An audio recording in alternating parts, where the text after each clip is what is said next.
শুকরিয়া আলহামদুলিল্লাহ। সোমালিয়ায় জলদস্যুদের হাতে আটকে থাকা জিম্মি জাহাজটি মুক্ত হয়েছে। ওই খবর শুনে আমি খুবই আনন্দিত হয়েছি। আমি গত 1 মাস যাবৎ যে হতাশা টেনশনের মধ্যে দিন কাটাচ্ছিলাম সেটা ইনশাল্লাহ দূরীভূত হয়ে গেছে। আমি এখন স্বস্তিতে আছি। আলহামদুলিল্লাহ, আমার ছেলে 1 মাস জলদস্যুদের ওইখানে আটক ছিল। তখন আমি খুব চিন্তিত, অসুস্থ হয়ে পড়েছি।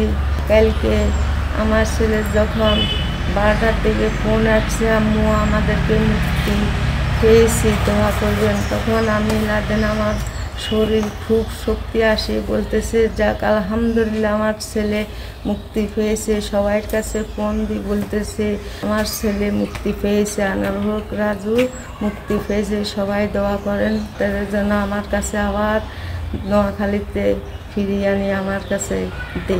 এটা মোহাম্মদ আনোয়ারুল হক রাজু আজকে ভোর রাত্রে মুক্তি পেয়েছে, আমাদেরকে জানাইছে। এজন্য আমি মহান আল্লাহর কাছে শুকরিয়া আদায় করছি এবং কোম্পানি এবং সরকারকে আন্তরিকভাবে ধন্যবাদ জানাচ্ছি, কারণ তাদের আপ্রাণ চেষ্টায় আমার ভাই অতি দ্রুত মুক্তি পেয়েছে। এবং সেই সাথে বিশেষ করে যারা মিডিয়ার লোকজন আছেন, আপনারা যারা আমাদের নিয়মিত খোঁজ খবর নিয়েছেন, আমরা সবাইকে ধন্যবাদ জানাচ্ছি এবং সবার প্রতি কৃতজ্ঞতা প্রকাশ করছি।